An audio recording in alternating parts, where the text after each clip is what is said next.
अलीगढ़ के थाना लोधा में बजरंग दल के पदाधिकारियों ने थाने में पहुंचकर एक गुमशुदा लड़की तथा एक मारपीट के मामले में हो रही कार्रवाई को लेकर बात की, जहां थाना प्रभारी तथा बजरंग दल के पदाधिकारियों में नोकझोंक शुरू हो गई। इसी बीच थाना प्रभारी ने बजरंग दल के पदाधिकारियों को कहा कि तुम औकात मत भूल जाना, जिस पर बजरंग दल के पदाधिकारियों ने थाने का घेराव करते हुए थाना प्रभारी द्वारा की गई अभद्रता के खिलाफ कार्रवाई की मांग करने लगे। जानकारी देते हुए करण चौधरी बजरंग दल से जिला गौरक्षक ने बताया कि 3-4 मुकदमे थे जहां कोई कार्रवाई नहीं हो रही थी। वहीं मारपीट के मामले में पुलिस ने पीड़ित पक्ष को थाने में बैठा लिया। इसी को लेकर बजरंग दल के कार्यकर्ताओं से पुलिस की नोकझोंक हो गई, जिसको लेकर बजरंग दल के पदाधिकारियों ने थाने का घेराव किया है।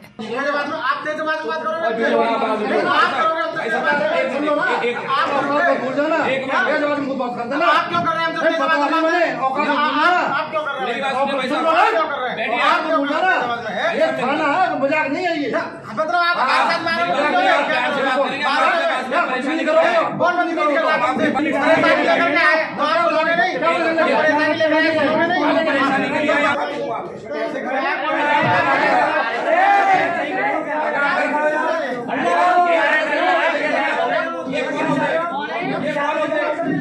तीन चार मुकदमे हो चुके हैं जिसमें मैंने कार्रवाई की मांग करी थी, जिसमें कोई सुनवाई नहीं हो रही थी, ना ही कोई कार्रवाई हो रही थी और आश्वासन ही मिल रहा था मुझे। एक पहला मामला था जिसमें एक महिला को अगवा कर लिया था, लेकिन उसमें कोई भी अभी तक कोई ना तो सूचना है, ना कोई अगवा में उनकी वापसी आई है, कोई कार्रवाई नहीं हुई अभी तक कुल मिला के। और मैंने एक मामला रात का था जिसमें महिला के साथ में मारपीट की गई थी और उनके पति और महिला दोनों रिपोर्ट कराने के लिए थाना गए थे।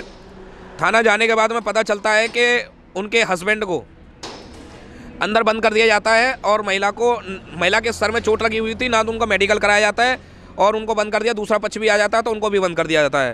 तो मेरे पास सूचना आती है कि ऐसे बातें हैं और उनके साथ में मारपीट गई है, उनका मेडिकल नहीं कराया जा रहा है।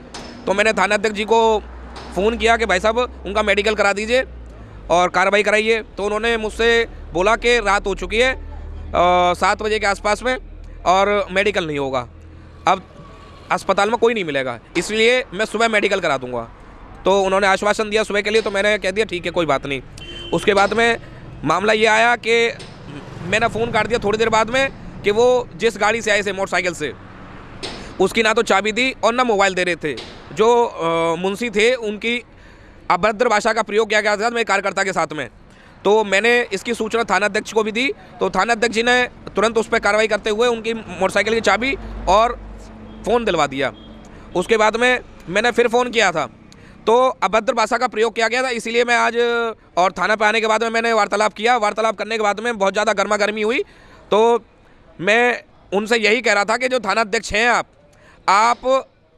आप निस्तारण कर सकते हैं और जो सिपाही लोग हैं वो निस्तारण नहीं कर सकते हैं, लेकिन उनके सामने भी, थानाध्यक्ष के सामने भी जो सिपाही लोग थे वो हावी हो रहे थे।